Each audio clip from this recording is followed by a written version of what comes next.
എല്ലാവർക്കും steel the ഫ്ലെയറിലേക്ക് സ്വാഗതം. നമുക്ക് ഈസി ആയിട്ട് ചെയ്യാൻ പറ്റുന്ന ഒരു പ്ലം കേക്കിൻ്റെ റെസിപ്പിയാണ് ചെയ്യുന്നത്.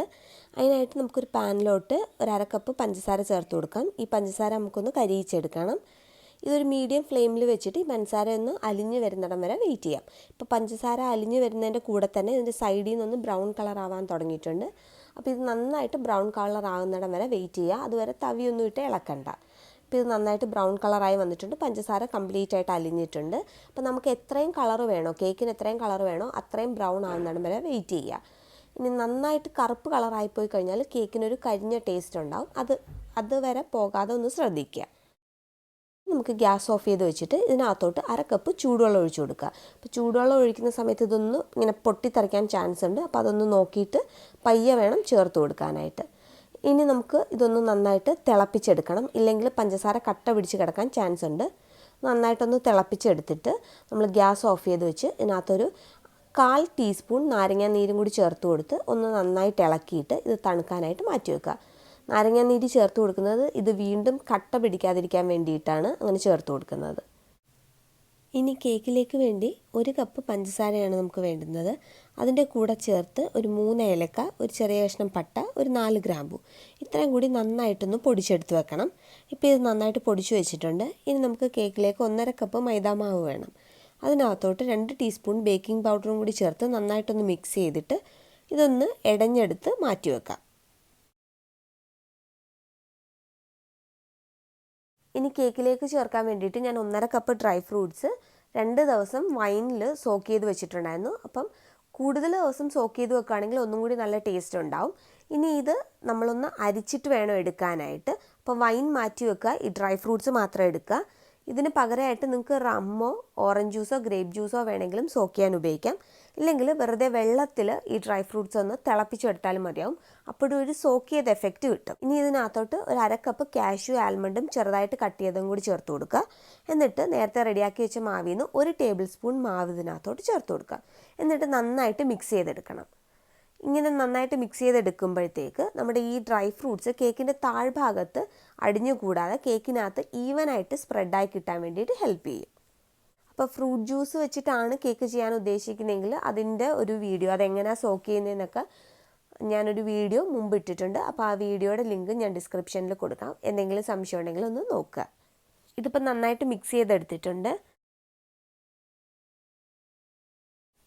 ഇനി ഇതിലേക്ക് ഒരു 50 ഗ്രാം ബട്ടർ വേണം. അതൊന്ന് നന്നായിട്ടൊന്ന് ബീറ്റ് ചെയ്തെടുക്കുക. ഇപ്പോൾ ബീറ്റ് ചെയ്തെടുത്തിട്ടുണ്ട്. ഇതിനകത്തോട്ട് നേരത്തെ പൊടിച്ചു വെച്ചിരുന്ന പഞ്ചസാരയും കൂടി ചേർത്ത് കൊടുത്ത് നന്നായിട്ടൊന്ന് മിക്സ് ചെയ്തെടുക്കാം.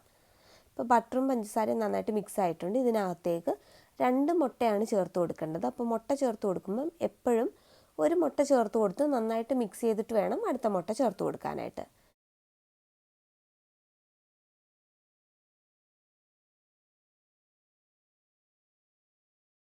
രണ്ട് മുട്ടയും ചേർത്ത് കൊടുത്ത് നന്നായിട്ട് മിക്സ് ചെയ്തിട്ടുണ്ട്. ഇതിനകത്തോട്ട് 1 ടീസ്പൂൺ വാനില എസൻസും കൂടി ചേർത്ത് കൊടുത്ത് അതൊന്ന് നന്നായിട്ട് മിക്സ് ചെയ്യുക.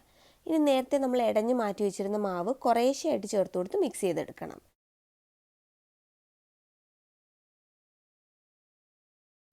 മാവ് മിക്സ് ചെയ്ത് പകുതി ആയപ്പോഴത്തേക്ക് ഈ ബാറ്റർ ഒന്ന് ടൈറ്റായി വന്നിട്ടുണ്ട്. ഇതിനകത്തോട്ട് നമ്മൾ നേരത്തെ ഡ്രൈ ഫ്രൂട്ട്സ് സോക്ക് ചെയ്ത് വെച്ചിരുന്ന വൈനിൽ നിന്ന് കുറച്ച് ചേർത്ത് കൊടുക്കുക.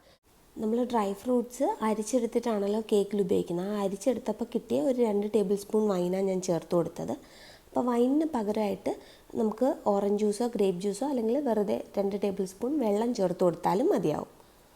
ഇനി ഇതിനകത്തോട്ട് ബാക്കിയുള്ള മാവും കൂടി ചേർത്ത് കൊടുത്ത് നന്നായിട്ട് മിക്സ് ചെയ്തെടുക്കുക. നേരത്തെ നമ്മൾ സോക്ക് ചെയ്ത് വെച്ച ഡ്രൈ ഫ്രൂട്ട്സ് ഇതിനകത്തോട്ട് ചേർത്ത് കൊടുക്കാം. അതൊന്ന് നന്നായിട്ട് മിക്സ് ചെയ്തിട്ട് നേരത്തെ നമ്മൾ കരിച്ച് വെച്ചിരുന്ന പഞ്ചസാരയും കൂടി ചേർത്ത് കൊടുത്ത് അതൊന്ന് നന്നായിട്ട് മിക്സ് ചെയ്തെടുക്കുക. ഇപ്പോൾ നമ്മുടെ കേക്കിൻ്റെ ബാറ്റർ റെഡി ആയിട്ടുണ്ട്. ഇനി നമുക്ക് കേക്ക് ടിൻ എടുക്കാം. കേക്ക് ടിൻ ഞാൻ കുറച്ച് ബട്ടർ ഒന്ന് തൂത്ത് വെച്ചിട്ടുണ്ട്. അതിനകത്തോട്ട് കുറച്ച് മൈദാപ്പൊടി ഒന്ന് തൂകി കൊടുത്തിട്ട് അതൊന്ന് എല്ലാ ഭാഗത്തോട്ടും ആക്കിയിട്ട് എക്സ്ട്രാ ഉള്ള മൈദ അങ്ങ് തട്ടിക്കളയുക. അപ്പോൾ ഇങ്ങനെയാണ് നമ്മൾ കേക്ക് ടിൻ ഒന്ന് റെഡിയാക്കി എടുക്കുന്നത്. അപ്പോൾ നമ്മൾ ഈ കേക്ക് ഇതിനകത്ത് ഒട്ടിപ്പിടിക്കാതിരിക്കാൻ സഹായിക്കും. ഇനി നമ്മൾ നേരത്തെ റെഡിയാക്കി വെച്ച് കേക്കിൻ്റെ ബാറ്റർ ഇതിനകത്തോട്ട് ഒഴിച്ചു കൊടുക്കാം. ഇനി നമ്മളിത് എങ്ങനെ ബേക്ക് ചെയ്യുന്നതെന്ന് നോക്കാം. ഞാനൊരു ഇഡലി പാത്രം എടുത്തിട്ടുള്ളത്. ഇപ്പോൾ ഇതിന് പകരം കുക്കർ വേണമെങ്കിലും എടുക്കാം. കുക്കറാണ് എടുക്കുന്നതെങ്കിൽ വിസിലിടരുത്, ഗ്യാസ്കറ്റും ഉപയോഗിക്കണം എന്നില്ല. അപ്പോൾ ഈ പാത്രം ഞാനൊരു 10 മിനിറ്റ് ഒന്ന് ചൂടാവാനായിട്ട് വെച്ചിട്ടുണ്ടായിരുന്നു. ഇതിനകത്തൊരു തിരികെയും വെച്ച് കൊടുത്തിട്ടുണ്ടായിരുന്നു. ഇതിനകത്തോട്ട് നമ്മൾ റെഡിയാക്കി വെച്ച കേക്കിൻ്റെ ബാറ്റർ വെച്ച് കൊടുക്കാം. ഇപ്പോൾ ഒരു 10 മിനിറ്റ് ചൂടായിട്ടുണ്ട്, നല്ല ചൂടിലിരിക്കുക, അപ്പോൾ സൂക്ഷിച്ച് വെച്ച് കൊടുക്കുക. ഇനി ഇത് അടച്ചു വെച്ചിട്ട് നമുക്കിതൊന്ന് ബേക്ക് ചെയ്തെടുക്കാം. ഇതൊരു ലോ ഫ്ലെയിമിലിട്ട് ഒരു 40 മിനിറ്റ് വേണ്ടി വരും കേക്ക് നന്നായിട്ട് കുക്കായി വരാനായിട്ട്. ഇപ്പോൾ ഒരു 40 മിനിറ്റ് കഴിഞ്ഞിട്ടുണ്ട്. ഒരു നൈഫ് ഇൻസേർട്ട് ചെയ്ത് നോക്കുമ്പോൾ നല്ല ക്ലീനായിട്ട് വന്നിട്ടുണ്ട്. അതിനർത്ഥം നമ്മുടെ കേക്ക് നന്നായിട്ട് കുക്കായിട്ടുണ്ടെന്നാൽ. ഇനി ഇതൊന്ന് തണുത്തിട്ട് നമുക്ക് ഈ കേക്ക് ടിന്നിൽ നിന്ന് എടുത്ത് മാറ്റാം. ഇപ്പോൾ ഇത് നന്നായിട്ട് തണുത്തിട്ടുണ്ട്. ഒരു നൈഫ് വെച്ച് ഇതിൻ്റെ സൈഡിൽ നിന്നൊക്കെ ഒന്ന് വിടിയിച്ചെടുത്തിട്ട് നമുക്കിതൊന്ന് കേക്ക് ടിന്നിൽ നിന്ന് മാറ്റാം. ഈ കേക്ക് ടിന്നിലൊന്നും ഒട്ടും ഒട്ടിപ്പിടിച്ചിട്ടില്ല. ഇതിൻ്റെ സൈഡൊന്നും ഒട്ടും കരിഞ്ഞു പോയിട്ടുമില്ല. നന്നായിട്ട് സോഫ്റ്റായിട്ടായിരിക്കുന്നത്. നമുക്ക് ഇതിൽ നിന്ന് ഇനി ഒരു പീസ് ഒന്ന് കട്ട് ചെയ്ത് നോക്കാം. ഇപ്പോൾ ഇത് കട്ട് ചെയ്ത് നോക്കി കാണുമ്പോൾ തന്നെ അറിയാൻ പറ്റും അതിനകത്ത് ഈവനായിട്ട് ആ ഡ്രൈ ഫ്രൂട്ട്സൊക്കെ കിടക്കുന്നത്. അതുപോലെ തന്നെ വളരെ സോഫ്റ്റാണ്. നമ്മൾ കടയിൽ നിന്നൊക്കെ മേടിക്കുമ്പോൾ കിട്ടുന്ന കേക്ക് പോലെ തന്നെ നല്ല പൊടിഞ്ഞു പോകുന്നൊരു ടെക്സ്ചറാണ്. പക്ഷേ കടയിൽ നിന്ന് കിട്ടുന്ന കേക്ക് പോലെ തന്നെ വല്ലാണ്ടങ്ങ് പൊടിഞ്ഞു പോകുന്നൊരു ടെക്സ്ചറല്ല. നമുക്ക് കറക്റ്റായിട്ട് മുറിച്ചെടുക്കാൻ പറ്റും, നന്നായിട്ട് കട്ട് ചെയ്തെടുക്കാൻ പറ്റും. നല്ല സോഫ്റ്റാണ്, നന്നായിട്ട് ജ്യൂസി ആയിട്ടായിരിക്കുന്നത്. എല്ലാവരും ഈ റെസിപ്പി ഒന്ന് ട്രൈ ചെയ്ത് നോക്കുക. നമുക്ക് ധൈര്യമായിട്ട് ട്രൈ ചെയ്ത് നോക്കാവുന്ന ഒരു റെസിപ്പിയാണ്. എല്ലാവരും ഈ ക്രിസ്മസിന് ഇതൊന്ന് ട്രൈ ചെയ്ത് നോക്കിയിട്ട് ഫീഡ്ബാക്ക്സ് അറിയിക്കുക. ഇഷ്ടപ്പെട്ടിട്ടുണ്ടെങ്കിൽ നമ്മുടെ ചാനലൊന്ന് സബ്സ്ക്രൈബ് ചെയ്യുക. ഇനിയൊരു പുതിയ വീഡിയോ ആയിട്ട് കാണാം. താങ്ക്